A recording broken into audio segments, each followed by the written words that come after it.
Hello बच्चों, हमारे इस लर्निंग पेज चैनल पे आप सभी का बहुत बहुत स्वागत है। बच्चों, हम लोग पढ़ रहे हैं भूगोल। भूगोल में आज का हमारा टॉपिक है ज्वार भाटा। पिछली क्लास में हमने पढ़ा था पृथ्वी की गतियां।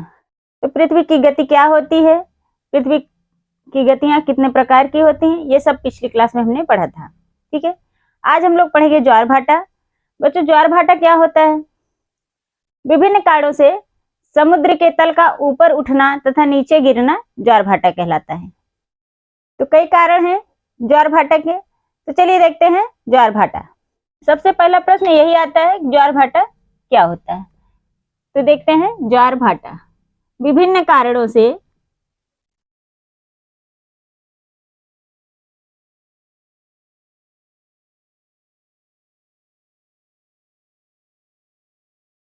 समुद्र के जल का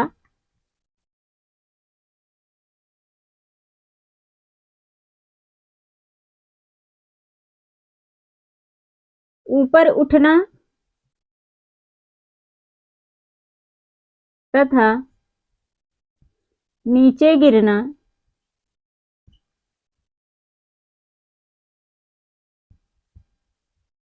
सामान्यतः ज्वार भाटा कहलाता है।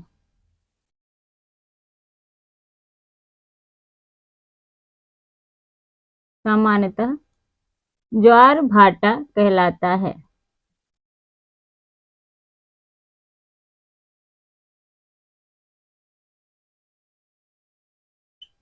तो विभिन्न कारण कौन कौन से कारण हैं, यह भी जानना जरूरी है। तो देखते हैं ज्वार भाटा के कारण।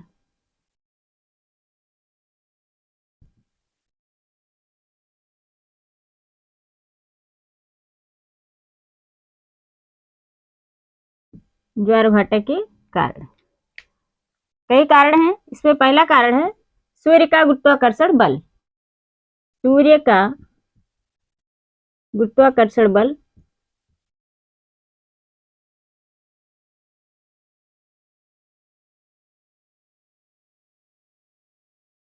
दूसरा है चंद्रमा का गुरुत्वाकर्षण बल।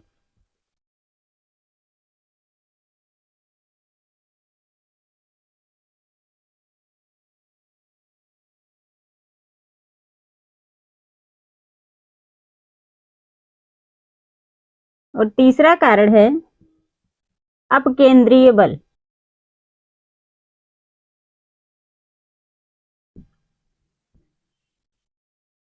अपकेंद्रीय बल क्या होता है?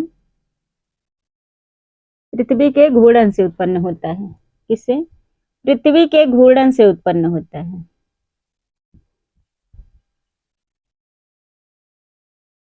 घूर्णन से उत्पन्न। तो यह है ज्वार भाटा के कारण, सूर्य का गुरुत्वाकर्षण बल, चंद्रमा का गुरुत्वाकर्षण बल और अपकेंद्रीय बल।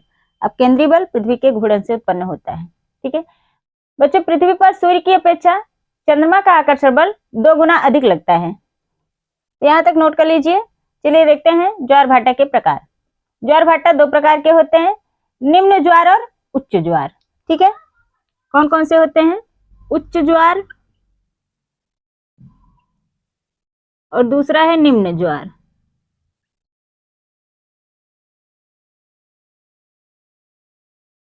उच्च ज्वार और निम्न ज्वार।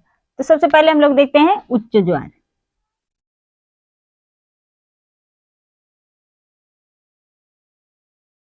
उच्च ज्वार क्या होता है? जब पृथ्वी, सूर्य एवं चंद्रमा एक सीधी रेखा में होते हैं, इस स्थिति को सिजगी या युतव्युति कहा जाता है और इस स्थिति में उच्च ज्वार आते हैं। ठीक है, तो इसको भी नोट कर लेते हैं। सिजगी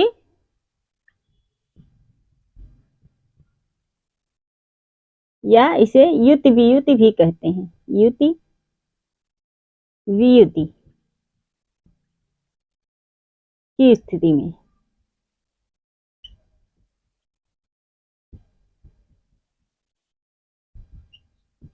युति वियुत की स्थिति में उच्च ज्वार आते हैं। ठीक है, युति वियुत या सिजगी क्या होता है, तो इसको भी हम लोग नोट कर लेते हैं।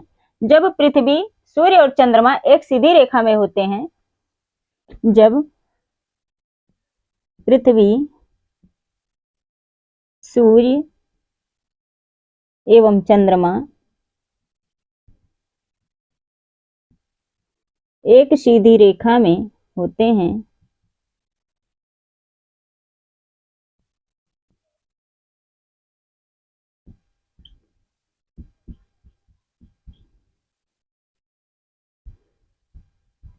तो इस स्थिति को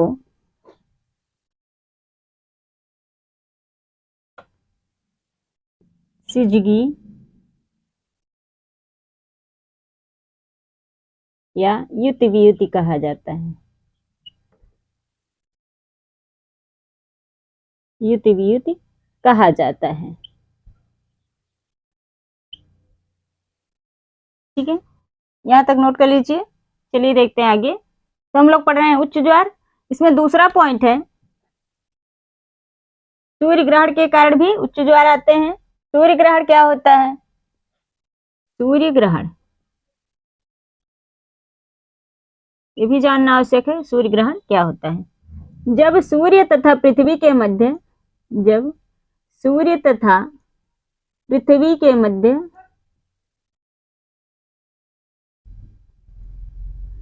चंद्रमा आ जाता है,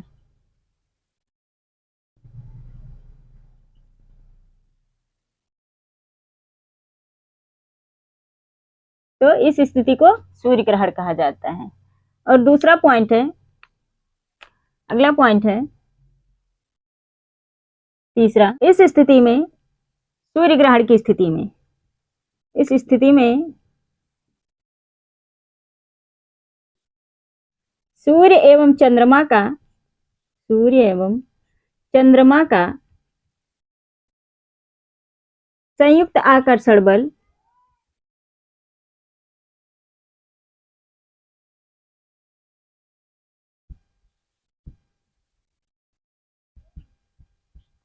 पृथ्वी पर लगता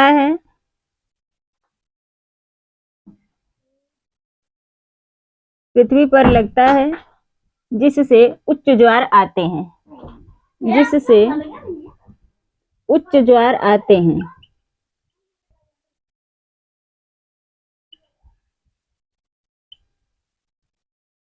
इसे युति कहा जाता है। क्या कहा जाता है? इसे युति कहा जाता है।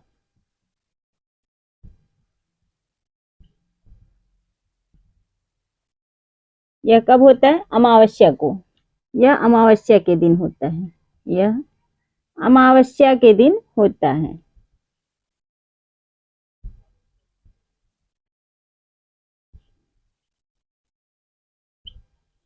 ठीक है। दूसरा है चंद्र ग्रहण।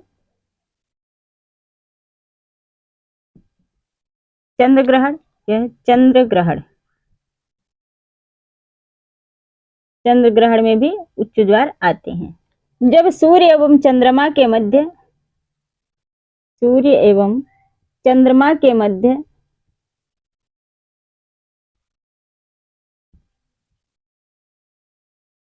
पृथ्वी आ जाती है तो इसे चंद्र ग्रहण कहते हैं।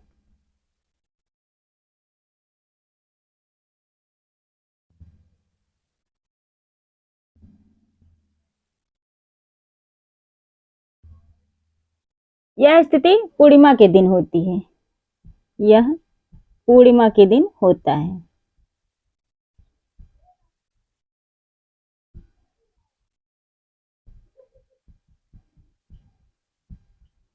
तो ध्यान रखना, सूर्य ग्रहण अमावस्या के दिन और चंद्र ग्रहण होता है पूर्णिमा के दिन। ठीक है। एक महत्वपूर्ण प्रश्न है, सबसे उच्च ज्वार कहाँ? विश्व में सबसे उच्च ज्वार फंडी की खाड़ी में। कहाँ पर? फंडी की खाड़ी में आता है।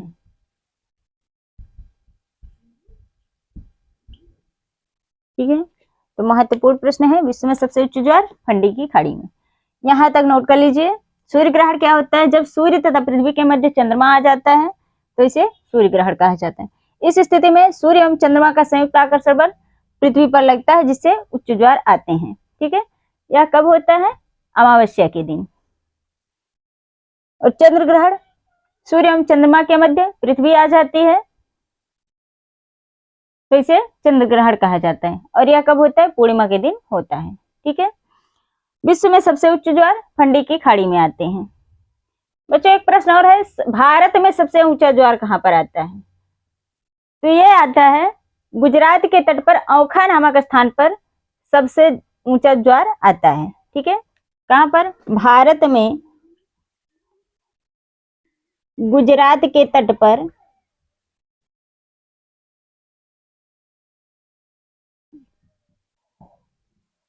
औखा नामक स्थान पर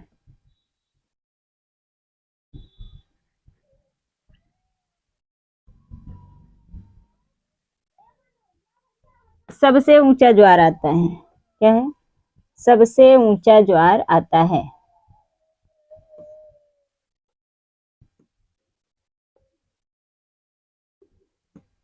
तो ये बहुत महत्वपूर्ण है, इसको नोट भी करिए और याद भी करिए। ठीक है, यहां तक नोट कर लीजिए। चलिए देखते हैं आगे। दूसरा है निम्न ज्वार। जब पृथ्वी, सूर्य तथा चंद्रमा समकोण की स्थिति में होते हैं तब निम्न ज्वार आते हैं। ठीक है, तो इसको भी हम लोग नोट कर लेते हैं। थोड़ा सा है, इसमें पहला पॉइंट है, जब पृथ्वी, सूर्य तथा चंद्रमा, पृथ्वी, सूर्य तथा चंद्रमा समकोण की स्थिति में होते हैं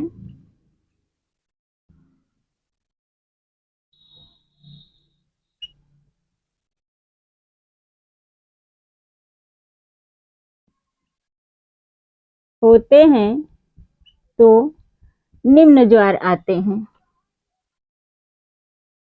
निम्न ज्वार आता है।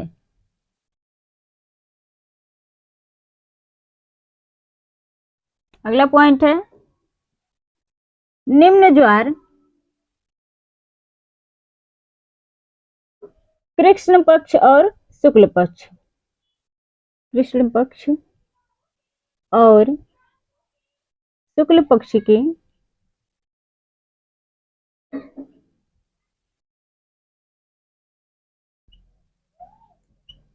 सप्तमी तथा अष्टमी दिन आता है। सप्तमी तथा अष्टमी के दिन आता है।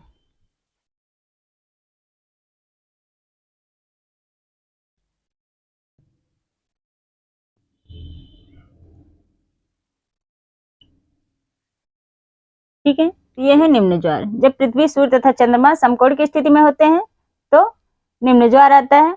निम्न ज्वार कृष्ण पक्ष और शुक्ल पक्ष के सप्तमी तथा अष्टमी के दिन आता है। ठीक है बच्चों, दो पॉइंट और है, महत्वपूर्ण है, अपभू और उपभू।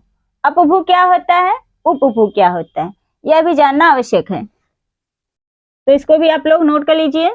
पृथ्वी और चंद्रमा की अधिकतम दूरी को अपभू कहा जाता है। पृथ्वी और चंद्रमा की अधिकतम दूरी को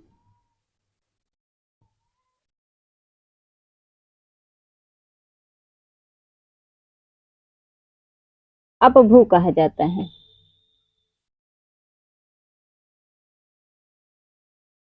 ठीक है, और पृथ्वी और चंद्रमा के न्यूनतम दूरी को, पृथ्वी और चंद्रमा की न्यूनतम दूरी